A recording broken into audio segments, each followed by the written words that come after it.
Many studies have documented the impact of exposure to magazines like this one, offering a back-to-school body guide. It's emblematic of the fact that the very foundation of our cultural environment depends to some degree on women and young girls judging our faces and bodies as imperfect and in need of improvement. And research shows that the more time we spend with reality TV, music videos, and fashion media, the more likely we are to suffer low self-esteem about our body image.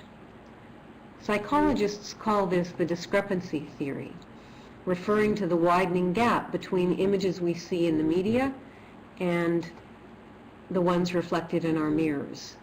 Let me be clear though, media images of unusually thin models and actors don't on their own cause eating disorders. If they did, every woman in North America would be suffering instead of merely 7 million of us. But in 2004, the Canadian Medical Association published research finding that 1 in 3 pre-adolescent girls is trying to lose weight, 1 in 10 shows symptoms of an eating disorder, and some of these are as young as 5 years old. The pervasive influence of media is undeniably reflected in the scope and reach of this phenomenon. Commercial media messages profoundly influence the culture we share. They fuel insecurities in most of us, and they nurture the mindset of those already vulnerable to eating disorders. The highly publicized deaths of several fashion models from anorexia in the last decade forced the fashion industry to acknowledge its role.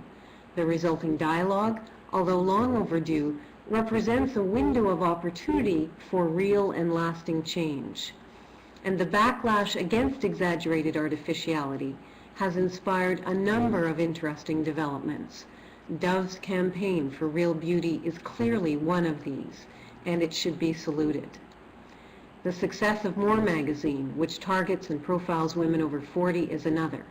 And just 2 weeks ago, a German magazine generated international headlines for taking a similar approach, featuring real women as opposed to models. In addition, new media are challenging the way content is created and consumed, and that's also starting to challenge some of the dominant trends in how women are portrayed. Glossy magazines and TV broadcasts require capital and special expertise to produce. As a result, they've traditionally been controlled by a relatively small elite group whose perspectives and priorities they've reflected.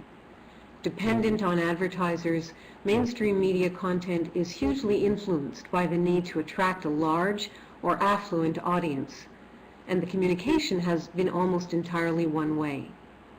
But interactive media forms offer enormous potential for change. In contrast to mainstream television, social networking sites like YouTube and Facebook rely on user-generated content. Anyone with a cell phone or access to a computer and internet connection can produce and disseminate their images and ideas. You don't need $1 million budget, studio approval, or a recording contract. You don't need an MTV-friendly body to upload your music or film onto the web. The system is much more democratic. It gives voice to much greater diversity. Through blogs and video sharing, previously marginalized individuals and organizations can share their art, opinions, or campaigns with 5 friends, 500 acquaintances, or 50,000 strangers. They can discuss complex issues and voice anti-market concerns. They can feature Botox-free faces and naturally aging bodies. They can invite dialogue and reflect paradox. Furthermore, internet communication has the capacity to remove evaluation on the basis of weight, gender, age, disability, or social group.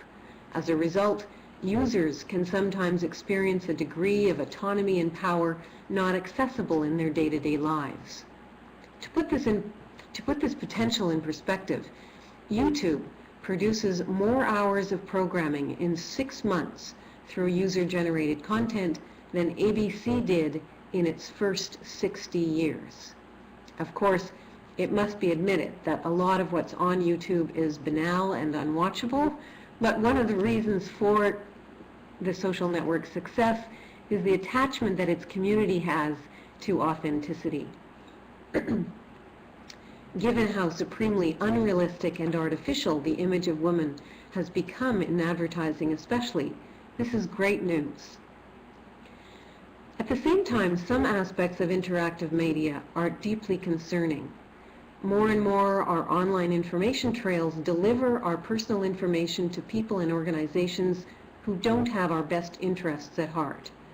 Subscribing to a Gmail or a Facebook account allows advertisers to target us with messages that respond to our personal circumstances or confessed insecurities.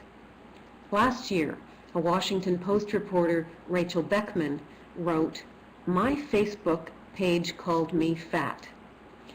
Apparently, after she became engaged to be married, her homepage was plagued by weight loss ads.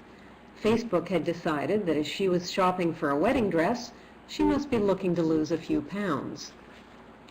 Some Facebook users accept the chilling ability of online technology to permit targeted ads as the price you pay for access to the site. But the practice has particular implications for anyone seeking to improve, not worsen, the tortured relationship many women already have with their bodies.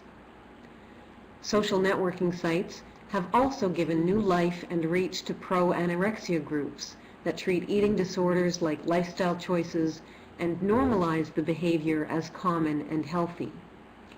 In response to pressure from health professionals, Facebook has tried to crack down on these groups, ones that disobey its terms of use, but they continue to pop up faster than they can be eradicated. Few studies have looked at their impact, but one published in 2006 found that pro-ANA sites outnumber recovery sites 5 to 1, and visitors spend more time on the pro-ANA sites. Most are looking for weight loss motivation and find the sites through chance searches. Although the health outcomes of pro-ANA site users appear to be the same as non-users, regular visitors remain sick for longer periods of time. Interestingly, the study also found that visitors to both pro-ANA sites and pro-recovery sites learned new weight loss or purging techniques and were more likely to be hospitalized.